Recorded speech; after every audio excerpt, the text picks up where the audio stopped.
Hey guys, how's it going? Hope you're doing well. My name is Crown, and today I'm going to read you some very interesting stories that I hope that you're gonna love. And now, without further ado, let's go!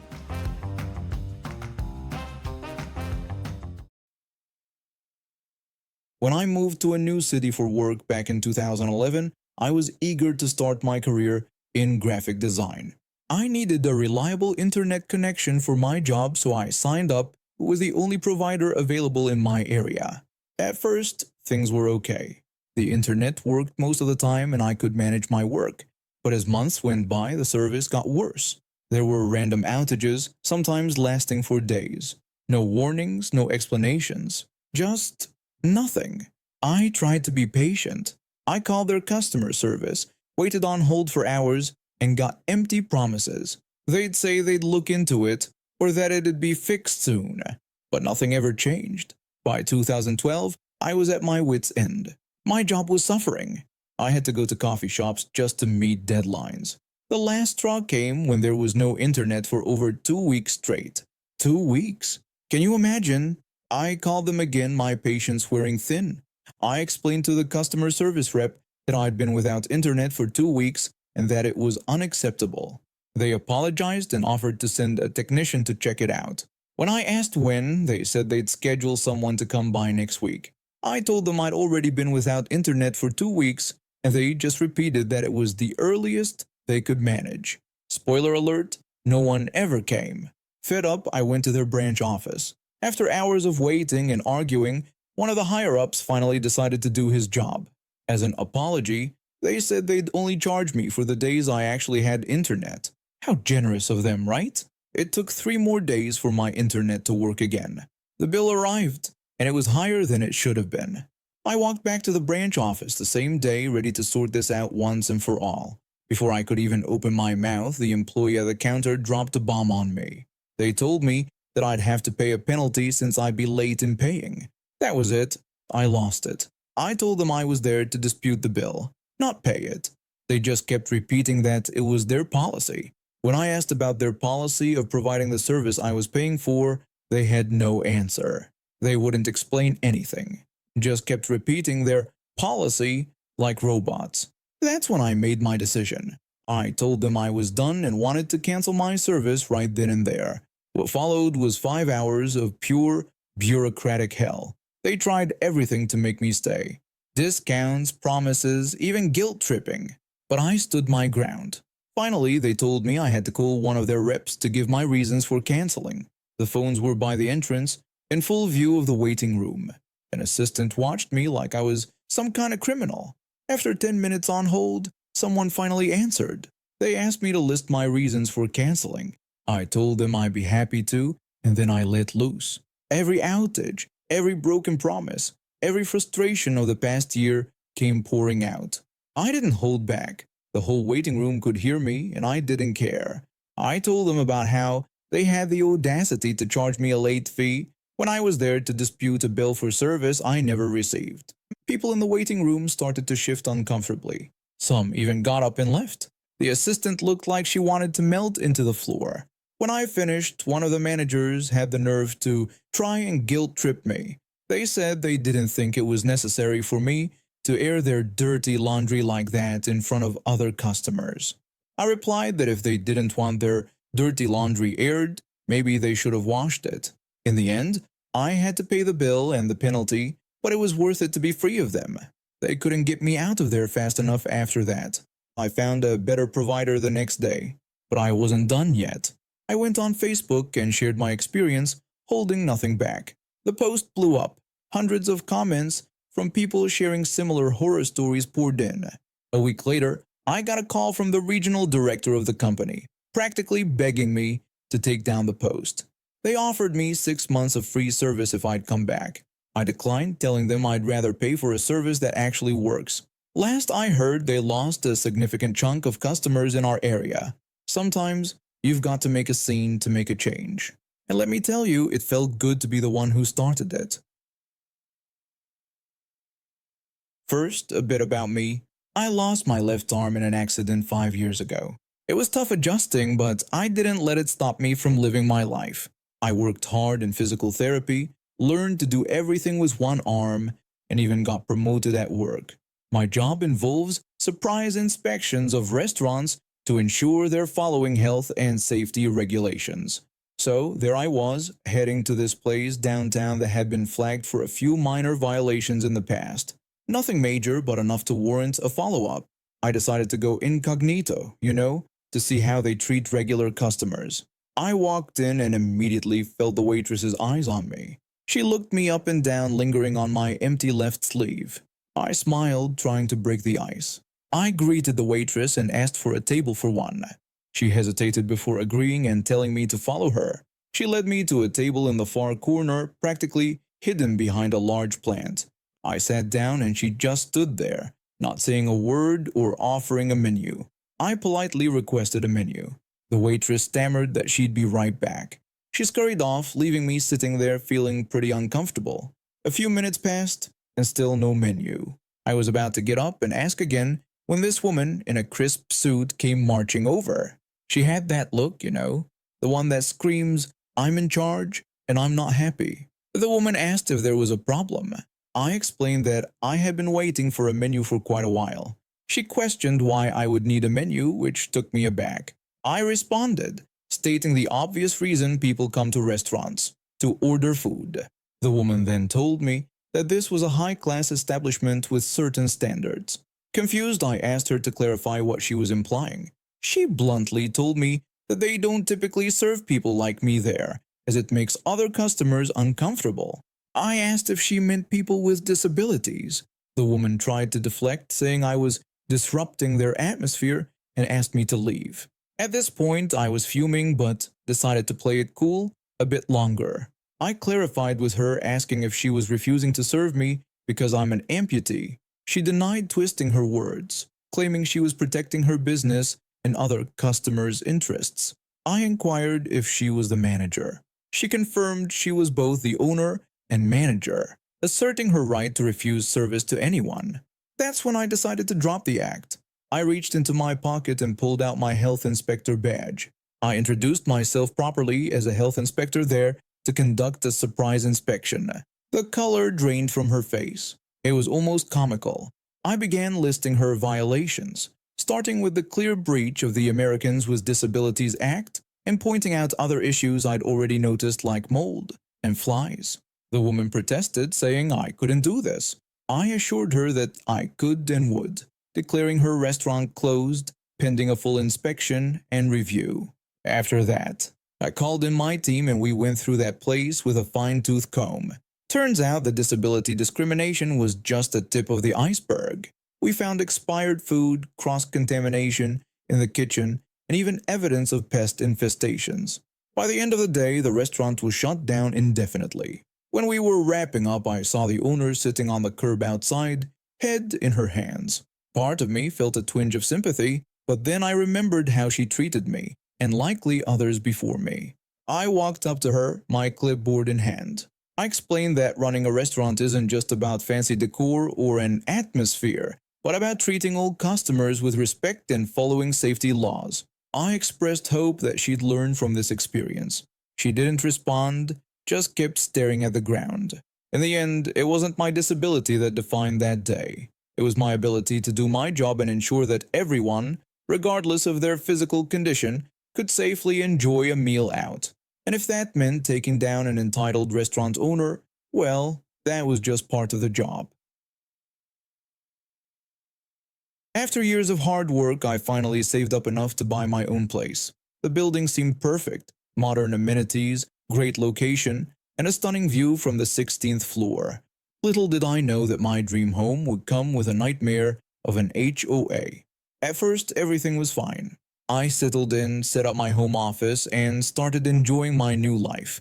But then came the day I decided to do a little remodeling. I ordered a custom-made wooden desk for my workspace. When it arrived, it was disassembled, and I had to bring the pieces up to my apartment. When I was bringing the largest piece, the desktop, up in the elevator, I ran into one of the HOA board members. She looked at me like I had committed a capital offense. She demanded to know what I thought I was doing. I explained, somewhat confused, that I was just bringing up my new desk. She reacted as if I'd lost my mind, telling me it was completely against the rules to use the elevator for this purpose.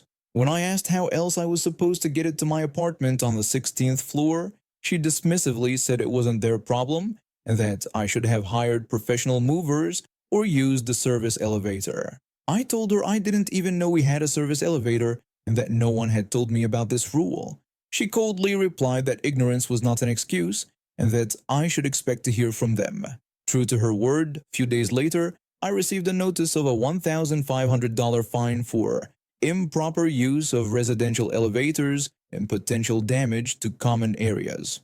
I was shocked. The wood hadn't even scratched anything. I tried to appeal, explaining that I wasn't aware of the rule and that no damage had been done.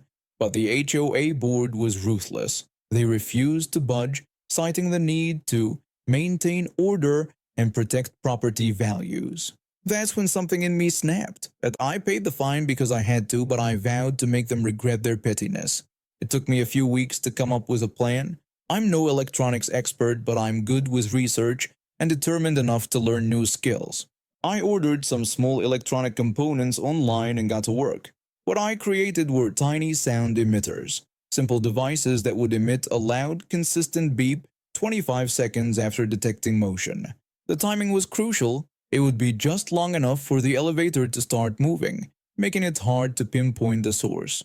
Late one night, I snuck out and planted these devices in all 4 elevators. It wasn't easy, and my heart was pounding the whole time, but I managed to hide them well. The next day, the chaos began. People started complaining about mysterious beeping in the elevators. The HOA board went into panic mode. They called in maintenance, then professional elevator technicians, but no one could figure out where the sound was coming from. Over the next few months, I watched with grim satisfaction as the HOA spent thousands trying to solve the mystery. They replaced parts, ran diagnostics, even considered replacing entire elevator systems. All the while, my little beepers kept doing their job. Most of the residents found it hilarious. Everyone knew how ridiculous and controlling the HOA was, and they enjoyed seeing them squirm. I overheard conversations in the lobby. I overheard 2 residents talking about the haunted elevators. One mentioned how it was driving the board crazy, and they both agreed it served the HOA right for all the stupid fines they'd been handing out. When one resident mentioned hearing that the HOA had spent over $10,000 trying to fix the problem, the other expressed satisfaction, hoping it would make the HOA think twice before charging residents for every little thing. As the months went by, the HOA's reputation took a nosedive. Residents started questioning their competence, and some even began the process of trying to replace the board. But the real cherry on top came when I learned that the HOA was being sued for fraud. Turns out, they had been overspending on ridiculous things like importing expensive flowers and doing unauthorized renovation projects. They had tried to cover it up by issuing bogus fines to residents, like the one they gave me. When this news broke, I almost felt bad about my revenge plot. Almost. But then I remembered how they had treated me and countless others, and I knew they deserved every beep they got. It's been a few years now, and I've since moved out of that building, but I still keep in touch with some old neighbors who tell me the mystery of the beeping elevators remains unsolved. The HOA is in shambles, their budget drained by their wild goose chase. Do I regret what I did? Not one bit. If I ever find myself living under another HOA, I'll be prepared. Those little beepers cost me about $15 each to make, but the satisfaction they brought? Priceless. Some might call me petty, but I prefer to think of myself as a vigilante for the little guy. To all those power-hungry HOA boards out there, watch out. You never know when your elevators might start talking back.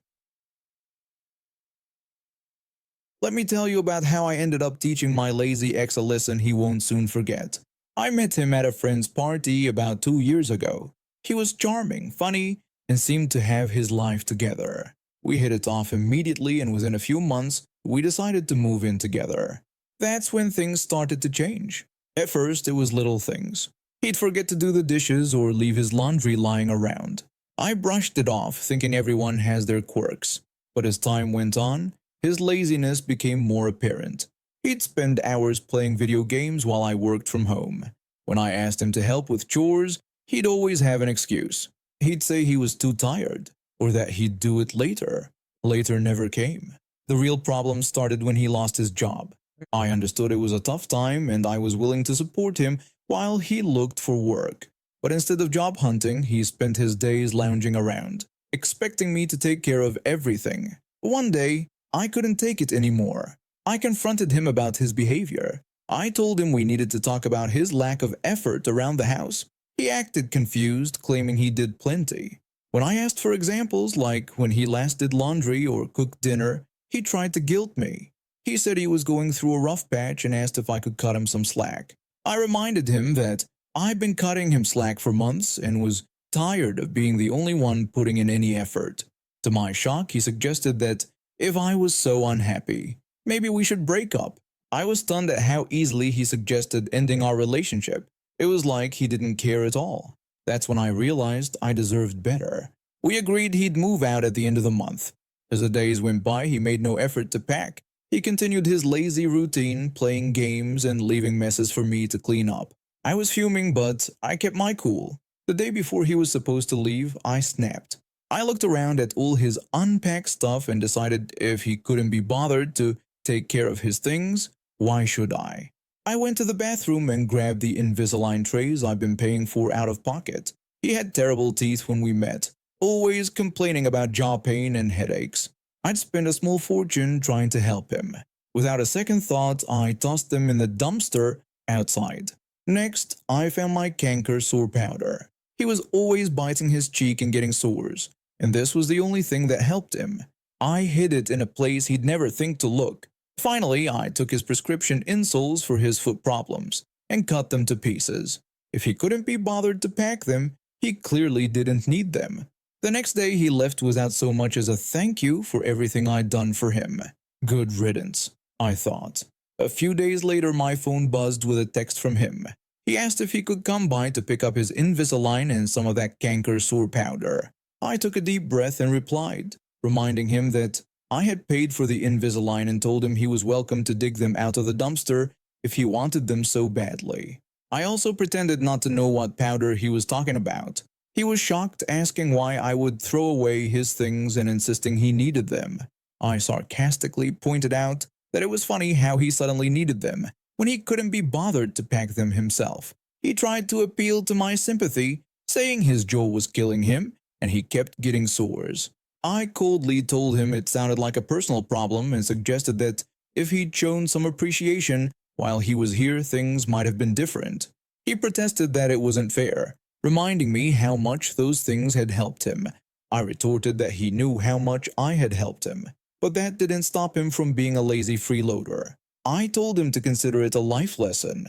I blocked his number after that. It might seem harsh, but after months of being taken advantage of, it felt good to finally stand up for myself. Knowing he'd be uncomfortable until he saved up money to restart his treatments made me satisfied. And knowing him, saving money wasn't exactly his strong suit. And now we have reached the end of today's stories. Thank you for watching, and see you next time.